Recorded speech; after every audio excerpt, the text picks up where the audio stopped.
Thank you all for coming. We've up to the rafters with people tonight. And, I couldn't help but think that given Earth Day's date of April 22nd, Arbor Day's date of April 26th, now we're May 1st, this is such a great time of year to come together and talk trees. I don't know, driving over, walking over, have you noticing the trees today? Yeah, so exciting. They're just bursting. So it was about 3 years exactly ago that some of us in a community nearby woke up to fierce chainsaw noises. And we all got very distressed because this tiny little lot near us, where the trees are old and beautiful and wonderful, huge variety, every tree was being cut down. For the next week or so, this went on, a small lot. And we knew it as a habitat for foxes. And the foxes, would grow up there and go across the street and play soccer. Honestly, I'm not kidding. They go across into a big field and play together. All of that vanished. And hi, Tim. Just good timing. And that started, a lot of us really got upset with that lot being taken down. And next door was a man who runs a business called Birds and Beans, and he's all about growing coffee, shade-grown coffee versus sun-grown. So all the cheaper coffees are sun-grown, where they just clear-cut. And shade-grown is much more about diversity and birds and animals, and it's better coffee too. So he lived right next door to the lot, and he started counting the trees. There were 45 trees taken down, a tiny lot. It turned into one big house. And the same thing happened across the street. And that started us saying we've got to start a tree committee in town. And then flash forward to November 2022, when we were appointed the first tree committee in Dartmouth has ever had, which is pretty exciting. So this is our third year. We've really got a lot of things in place. We've got an annual tree walk. Happens in the fall. We have this wonderful Arbor Day celebration that's percolating at many different schools. And we have a couple of initiatives that people tonight are going to be talking about. It takes a long time to get a tree committee and a town oriented to trees. And there's a big reason. Trees cost money. And it's really taking time for us to reach that part of our mission, which is about planting trees, because we aren't raising much money yet. So anybody wants to go and help us get grants, Ruth? We'll really appreciate it. So our first speaker is Tim Barber, tree warden, who's also DPW director. Welcome, Tim. If you would just come up and say a few things. Good evening. So as DPW director, I also, wear the many hats of, water, sewer, solid waste and recycling, roadway, construction, engineering, and also tree warden. So as tree warden, I'm tasked with maintaining all public shade trees, within the public right of way, and regulating and permitting any trimming or requested pruning of any public shade trees, as well as holding public hearings on any shade trees that are live and in good shape and requested to be removed for certain reasons, whether it's driveway access or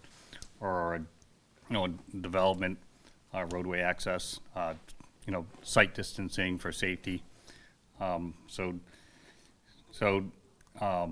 We also, through a lot of our construction projects, we don't have a lot of funding for trees as well in any budget or operating line items. So through articles, when we design reconstruction projects with sidewalks and streetscapes, we try to add as many trees that we can to add the aesthetics and kind of soften the urbanized neighborhood with the sidewalks. And it's been going pretty well. We've had a lot of success with our projects in the Bliss Corner neighborhoods. And, you know, we didn't get funded for any capital improvement reconstruction projects this past year. And it doesn't look like we're getting anything in the spring. So hopefully in the fall, we can get a project going that we can design over the winter and move forward with some more reconstruction of some street sidewalks and some additions of street trees. And, you know, I try to attend, you know, the school events that the tree committee attends along with Eversource. And we have a great relationships with Eversource as well, where they, you know, they have a pretty regimented pruning regimen along their power lines, and anything that we have along our power lines that have some issues or trees need either pruning or removal, Eversource usually does that for us, and they're also replant some of the trees that they do remove. So it's a pretty good relationship with them. Yes. How do your projects come about for planting the trees? What is there some definition, or is it something the town looks at, or residents come to you and say, we need trees? How does it come about? So we start with, you know, in the subdivision regulations, there are requirements for trees, and I believe they're every 50 feet. So we try to kind of maintain that planting regimen, but with existing dwellings and driveways, you know, you have to kind of offset the trees a bit. So you end up with, you know, sometimes they're less than 50 feet, sometimes they're more. But and sometimes, you know, we do talk with the residents while we're out there on site, and sometimes they say they request the tree not be planted in a certain location and move it more towards the property corner rather than in front of the picture window. So yeah. So we also try to you know, work with the residents as well when we planting. You're welcome. Yeah. Is there a line, there's not a line item in the budget for trees? Currently there is not, no. Would you like to see one? Yeah, it would be great. Are you working towards that? Have you recommended that? I have, in, you know, the last couple of years, we've been requested to level fund our operation budget, so we haven't added additional funding for that, but we hope to in the future. And like I said, till now, we basically funded new trees out of articles and capital articles where we're doing some more work in those areas, so, and it's worked out pretty well. And how many trees in Bliss Corner at this point? I don't know, there's a Couple hundred? Yeah. Good. They're blossoming too. Yeah. Beautiful down there. Yeah. And we should be adding some more for this last phase that we're working on right now. So Tim, the project that you did in Bliss Corner, I mean, the ability to plant all those trees, was that because you were sort of renovating the whole Bliss Corner area? And so as part of that reconstruction project? Yeah, so when we estimated the cost for the reconstruction project, we also estimated the cost of planting new trees. So we built that into the project so we would have that funding. But I mean, what were they doing in Bliss Corner? Were they putting in new roads, sidewalks? Yeah, so anywhere where there's any road that we reconstruct that there's an adjacent sidewalk, we have to bring that sidewalk up to compliance with ADA and AAB standards. So that while we're doing that, we also create space for new trees and landscape. And so that's how we got all the new trees in Paynerum too, right? Yes, When yes. they put in new sidewalks. Correct. Yeah. And sometimes we'll create a grass strip in between the road and the sidewalk that we can plant. Sometimes I plant it close to the property line, and then like in Paynerum, there isn't much room for grass strips, so we created kind of tree wells with tree grates. Thank you. You're welcome. Adam, Sure. introduce yourself. Sure.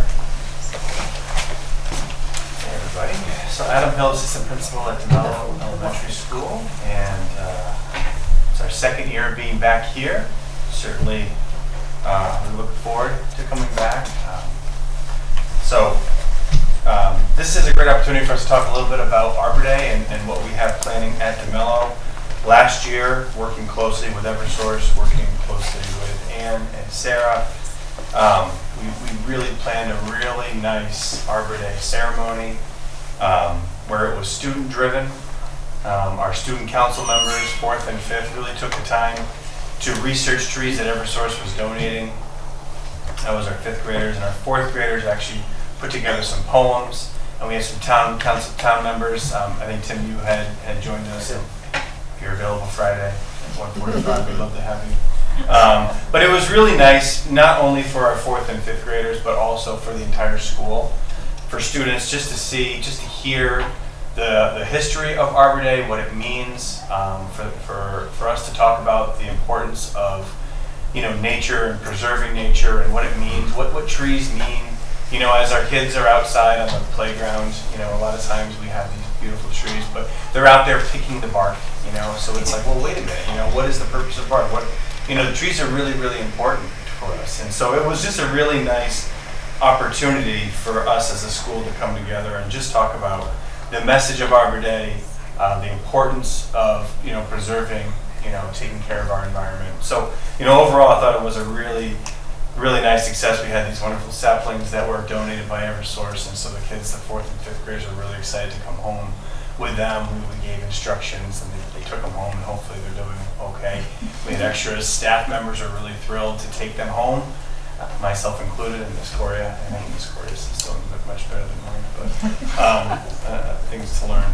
But this year we're doing the same thing. So again, we're working with Ann, working with Eversource, working with Sarah for an upcoming. And it's interesting too, because our student council, 4th graders are excited to continue and be a part of this process for this year. And I know, as our 3rd graders are watching.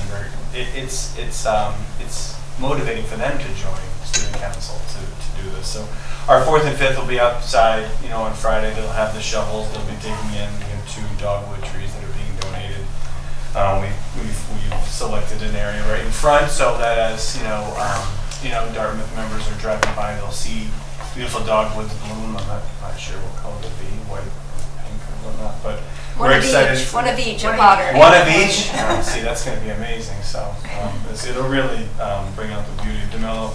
And the trees that were donated last year, our custodial staff and have taken care of it. So we're looking forward to them growing, blooming, fall foliage, and the hope is for our staff members to, have lunch out there and really enjoy that. So, we are, again, thrilled to do this again, and we're hopeful that, we'll continue this. And, and I'm happy to hear other schools as well. Potter had done one last Friday, which, talking to Mrs. McHenry, it was a real success, and I had the opportunity to go over there.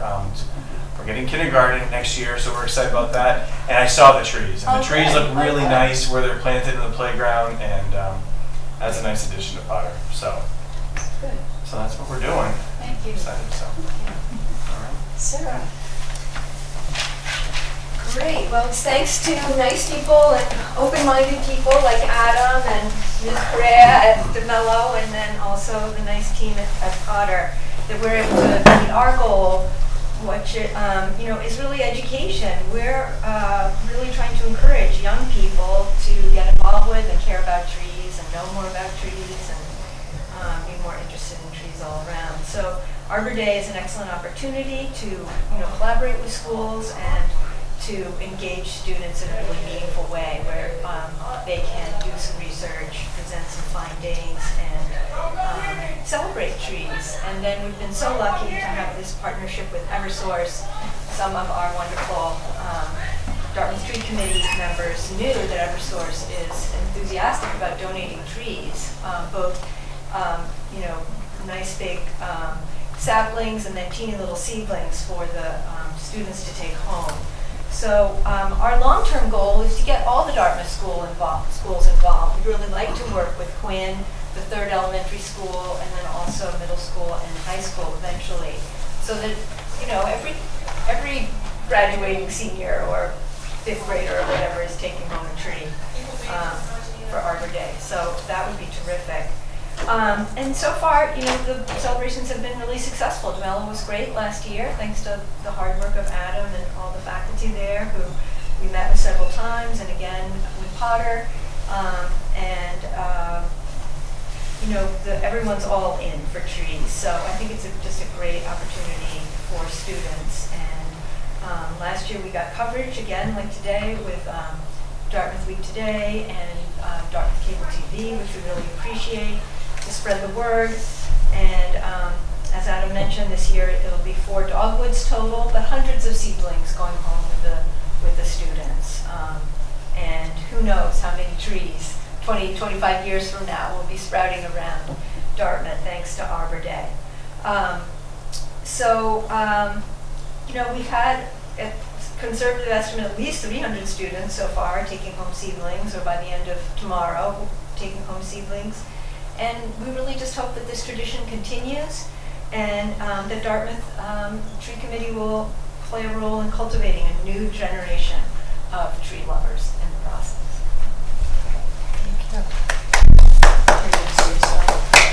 Oh, thank you.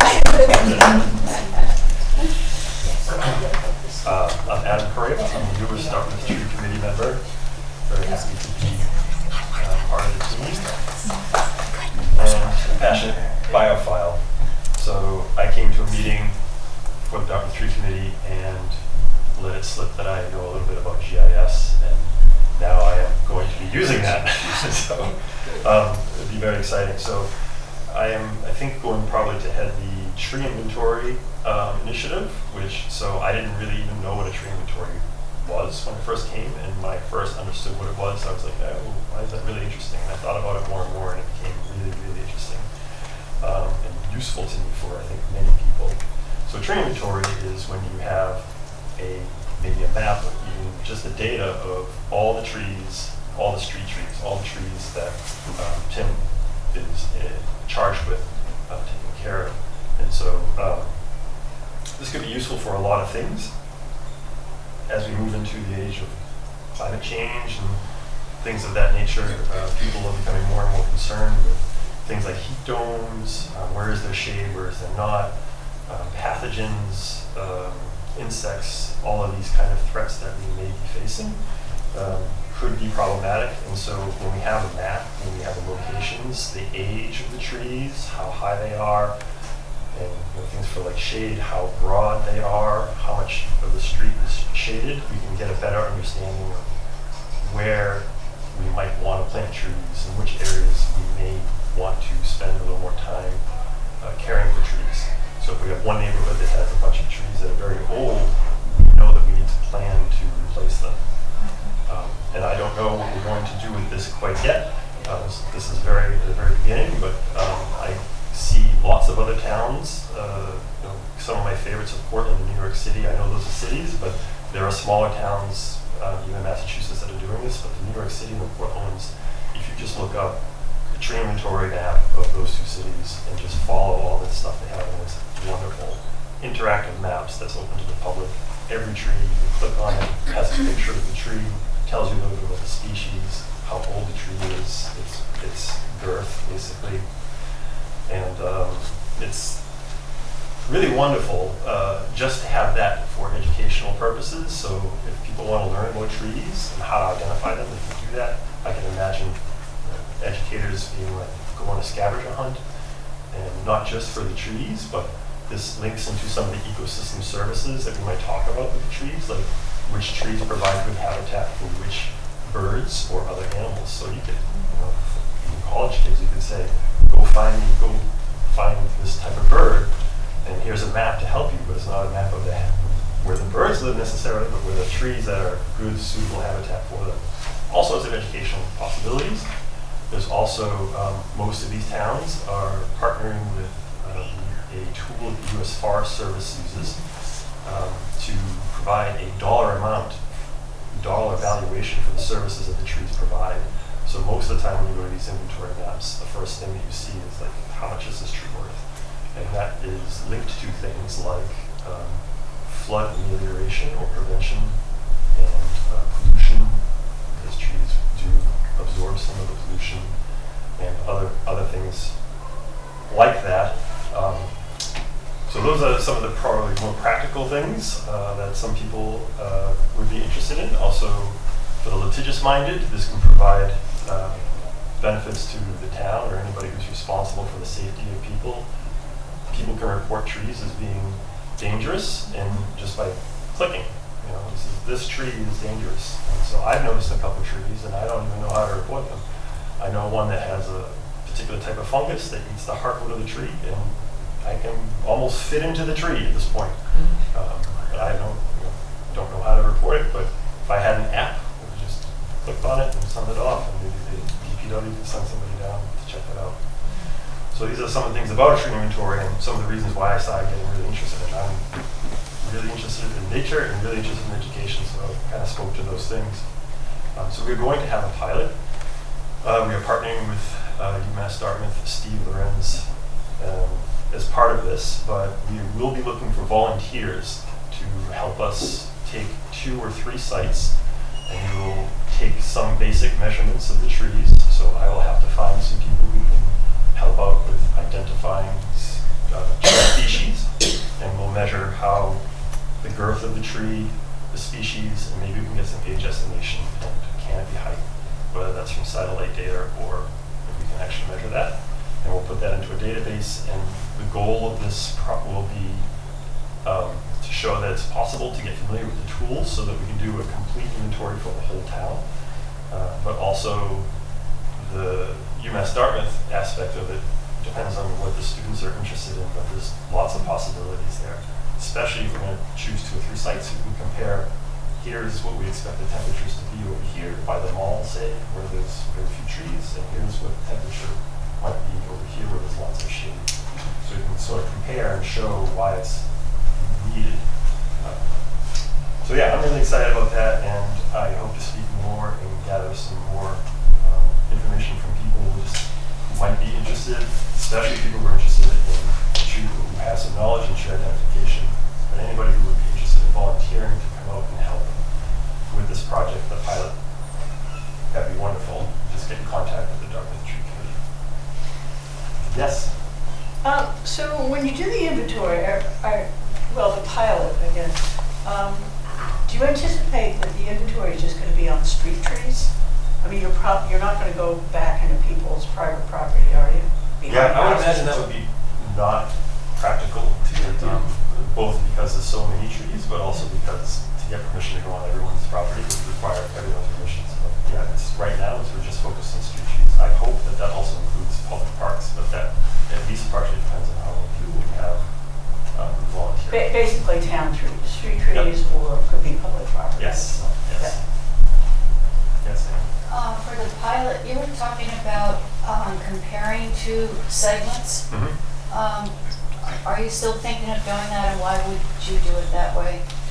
Yeah, so 2 or maybe even 3. So a couple of different possibilities there. As I said before, we can see maybe there's more vulnerability to specific pathogens as we move forward, because we have maybe the low diversity of trees in a certain area that are older, but also things like more directly human-centric heat domes over certain areas. So if we have a heat dome that's right over a nursing home or a school, like we probably would want to address that.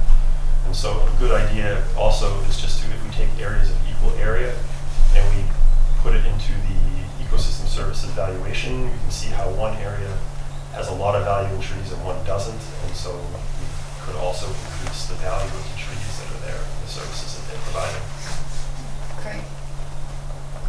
Yeah. Any other questions? That was great. Can't wait. When does it start? Good question. Probably July, maybe August. It depends on how quickly we can get people. I wonder if we could write a grant and maybe hire some high school students or UMass Dartmouth students, to do it as a summer internship or something. I mean, they used to have those programs in New York with the tree planting organization they had. I don't know anything about grant writings. No, but I'm just saying, like, I wonder if that would be possible for, not this summer, obviously, but for 2025. Yeah, I guess I should say that these projects in Portland, for example, it took 3 years to complete. So this is not a one summer thing. The pilot will be a summer, but it's just that's really to get familiar with the technology, how many people are needed, all those practical things that we don't have expertise in yet. And so I would expect this to take at least a couple of years to do. And then actually Portland's started another one and they expect it to take 2 years because the first year for the first round was a little bit, they had to do it, they had a learning curve. So yeah, but there is, I think, opportunity for that, especially like another aspect is social justice.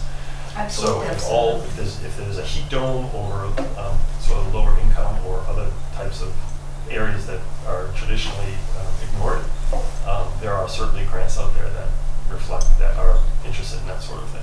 So that's another possibility. There's lots of, I think, opportunities here for many different people, from elementary kids all the way through even town leadership if they're looking for funding related to climate change and things like that.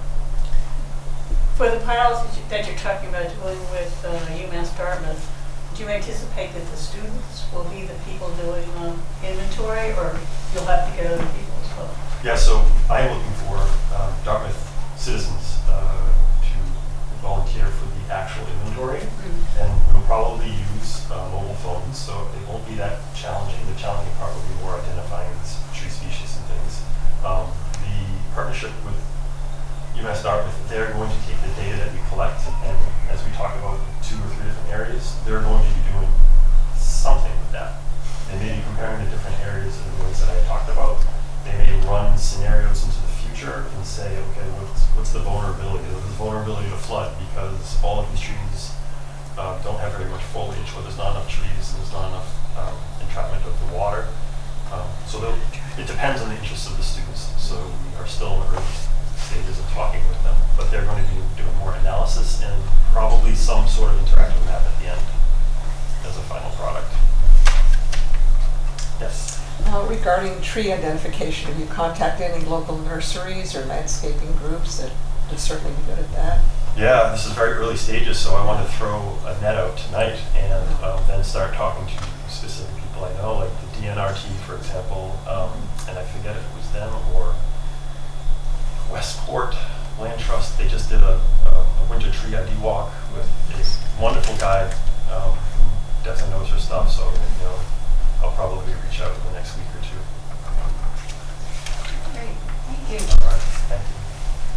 Am I next? Yeah. Okay. You have to introduce yourself. Hi, my name is Susan McLaren, and I'm on the Dartmouth Tree Committee, and I'm also on a subcommittee that's working on a bylaw, tree bylaw, and that's what I wanted to talk to you about.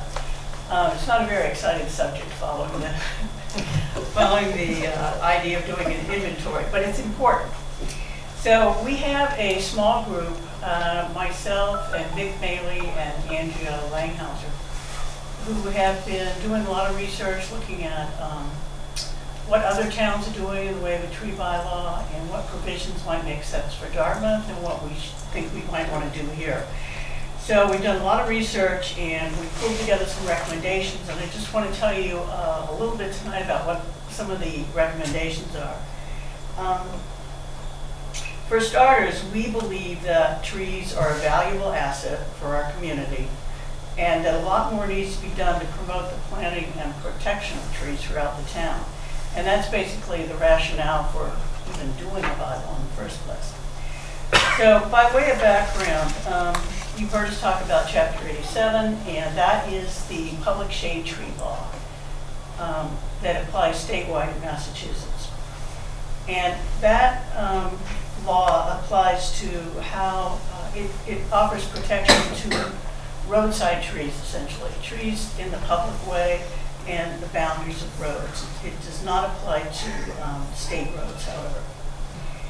So in addition to Chapter 87, it's great that we have that because it does give us some protection, but any town or city in the Commonwealth has the ability to do its own bylaw if it's a town, or it's called an ordinance if it's a city.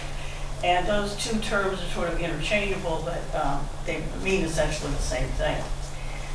So you can do your own bylaw to expand on Chapter 87 to meet more of the goals of your own town and what you're trying to achieve with trees or how you want to protect them. So that's really what we're looking at. But to understand what we want to do, you have to understand a little bit about Chapter 87. So as Tim said at the beginning, He's the tree warden for the town of Dartmouth. And the law requires that every city and town in the state is supposed to have a tree warden. In our case, it's Tim, who's the director of the DPW, and he's got a huge job, and trees are just a small part of what he has to do, right? But it's a big job because we have 200 miles of roads in Dartmouth. And so being responsible for the oversight of the trees along all those roads is essentially part of Jim's job. Public shade trees, as defined in Chapter 87, are all the trees along the public way or on the boundaries of the roads. Again, it doesn't apply to state highways. And these public shade trees are also called street trees, and they're considered public property. They're owned by the community. They're not owned by the homeowner who lives, near that tree. Right now, the law says it's illegal to cut, trim, or remove a public shade tree without a permit from the tree warden.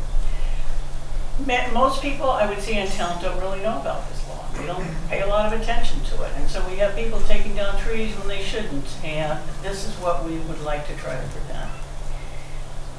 If you have a tree that you don't like in front of your house, you're supposed to call the DPW. And if you want to request it to be pruned or removed or whatever, you have to get permission of the DPW. If in fact you want it removed, they'll run a hearing, and their posting requirements, there's a whole process involved. But you need to get a permit before you take it down. And then, if you take it down without a permit, you could be charged up to $500 under state law per tree, which isn't much when you think about, what trees cost and to plant and how important they are to us, especially as they get bigger over time. In addition, Chapter 87 allows for the town to plant what's called setback trees, and utilities can plant these too. So very often there isn't room right by the street, and there's a sidewalk in the way, and there isn't good space to plant a tree. So the town can plant up to 20 feet back into somebody's property and plant what's called a setback tree. So why do we need a bylaw? Well, there's a decline in the number and the health of the trees in this town. And we're going to find that out from the inventory that you're doing, I think. And there's been a loss of the canopy of the town, and it's due to a lot of different reasons. It has to do with pressures of development. It has to do with climate change and more tree diseases, and lots of different issues. So we feel we need to reverse that trend. We can't just keep losing trees. We have to plant more trees than we lose, and that's not what's happening right now. So Chapter 87 is great, but it doesn't go far enough. We feel we need to clarify some of the definitions, and we need to expand the authority of that law. And this will support the efforts of the tree warden and the Dartmouth Tree Committee to help us manage our trees better for the benefit of the whole town. So here are some key recommendations that we would like to make in the bylaw. The first is to expand the definition of what we call a public tree. We will continue to protect those trees right along the roadway, but we would like to also say a protected tree would be a larger tree that may be on somebody's lot, private property, but it's big and has a canopy that overhangs the pavement. We call that the drip line. We feel those trees should be protected too because they are kind of part of the roadside trees. In addition, we want to protect existing setback trees. So in other words, those trees that are within 20 feet of the street, of the pavement. And we should also look at and consider protecting trees along the perimeter of the property, along side and rear lot lines. So that's one thing, expand the definition. The second thing is, to require replanting or payment into a tree fund anytime a tree is removed for whatever reason. So if a tree has to be taken down, or if somebody requests a tree be taken down, they get a permit for it, whatever. that's fine. But if the tree's taken down, then it has to be replaced with one. Or if it's a large tree, you probably replace it with several trees to make up for the loss of that large tree.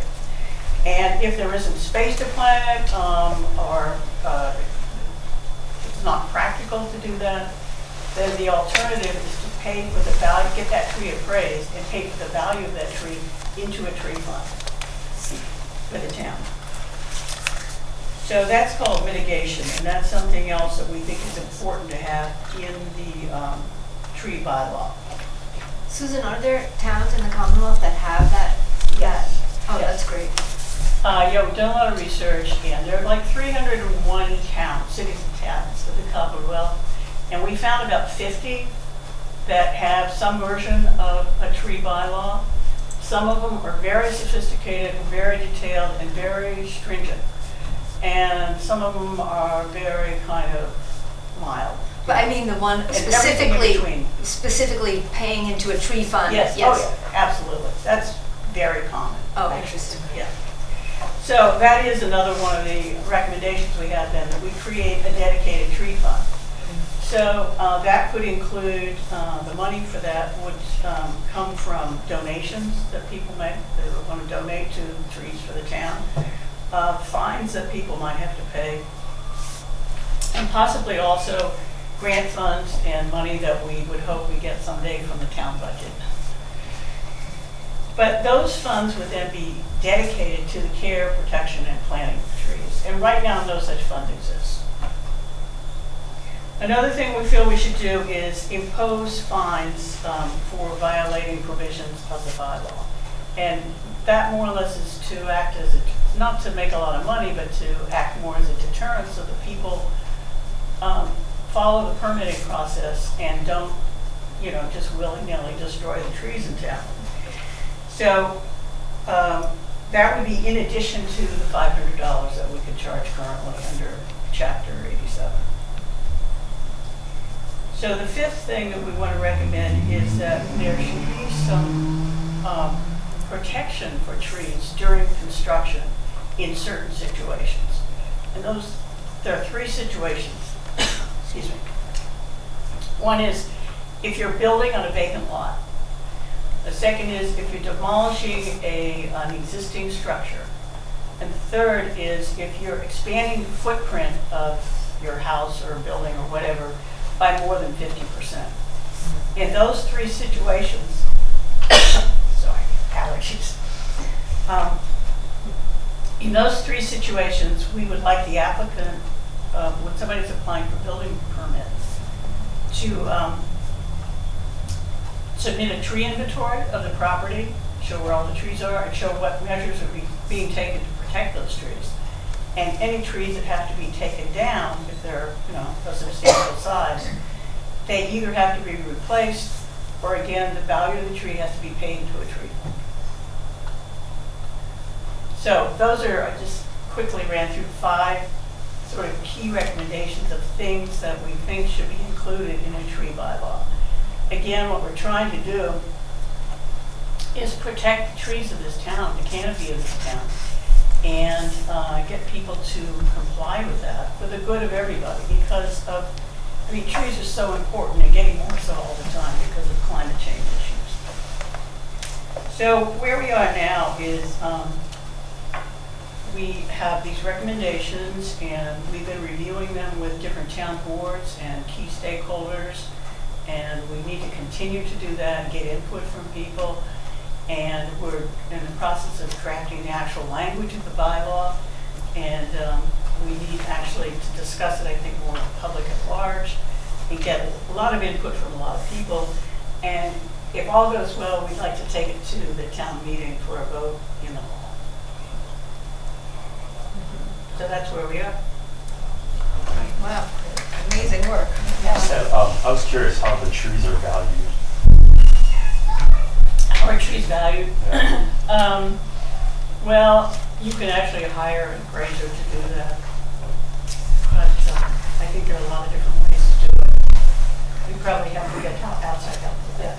What they usually do is the appraisers call the local nurseries and say, the tree that either was destroyed or taken down was of a certain size? What's the current pricing for that particular size? In general, that's what appraisers. Yeah, they also look at the species and the location, if it's a, if it's a species native to that location, and the condition of the tree. As well. Those would be the other factors. So it's what the tree would cost if you were to buy it from, At that size. okay. And it turns out, big trees are extremely valuable. Yeah. And extremely, even a small tree, what we're finding out, Tim probably already knew this, but what we're finding out trying to plant some trees around town is, the size tree that most towns plant when they plant a new tree is what they call like 2 to 3 caliber. So that's the diameter of the trunk. That's kind of small when you plant it. But a tree that size costs about $1,000 when all is said and done, because you have to buy the actual tree, which is expensive, and then you have to pay somebody to plant it. You pay a contractor to plant it and mulch it and all that. It's expensive. It's $800 to $1,000 a tree, right, Ted? Yeah, easily.